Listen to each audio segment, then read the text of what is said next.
জাতীয়তাবাদী দল বিএনপি ১ নম্বর সংসদীয় ইউনিয়ন ৯ নং ওয়ার্ড কর্তৃক আয়োজিত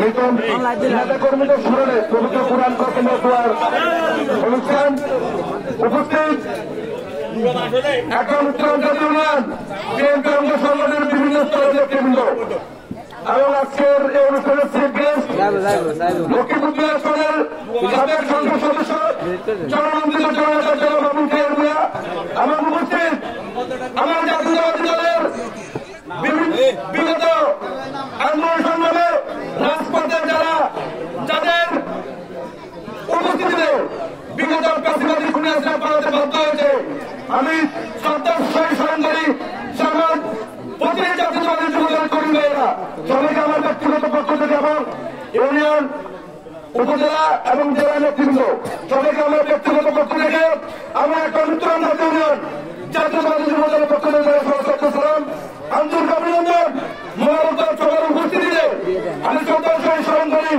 বহুদলীয় গণতন্ত্রের প্রবর্তক মুক্তিযুদ্ধের স্বাধীনতার ঘোষক শহীদ প্রেসিডেন্ট জিয়াউর রহমানকে সম্মানিত উপস্থিতি এখানে অনেক সিনিয়র নেতৃবৃন্দ আছেন তারা বক্তব্য দেন।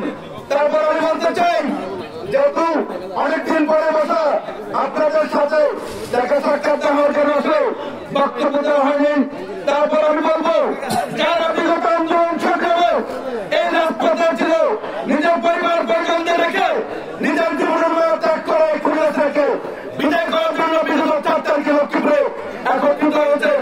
আমি সকলকে আমার ব্যক্তিগত পক্ষ থেকে শুভেচ্ছা অভিনন্দন এবং আজকের এই প্রোগ্রামে আসার জন্য সকল মা বোনদেরকে উপস্থিতি রেখে আসলে অনেক ভালো লাগছে।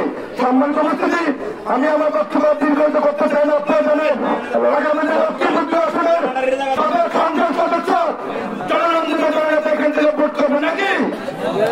আমরা প্রত্যেকে স্ব এলাকায় যে যে পরিবার আছেন আপনার পরিবারের নেতৃত্ব দিলেন, যে যে পরিবার আছেন যে যে এলাকা আছেন বিএনপি একটা বিশাল সংগঠন, দক্ষিণ এশিয়ার একটি অন্যতম সংগঠন বাংলাদেশ জাতীয়তাবাদী দল বিএনপি।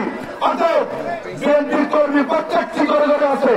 আপনার আপনার পরিবারের নেতৃত্ব দিয়ে আশা করি সকলে জননন্দিত জনতা জনাব আবুল খায়ের ভূঁইয়াকে শক্তিশালী করার জন্য এবং আগামী নির্বাচনে জনাব আবুল খায়ের ভূঁইয়া এখানে বিপুল ভোটে উনি বিজয় হবে এই বলে আমি আমার সংক্ষিপ্ত আসলে এখানে শেষ করলাম।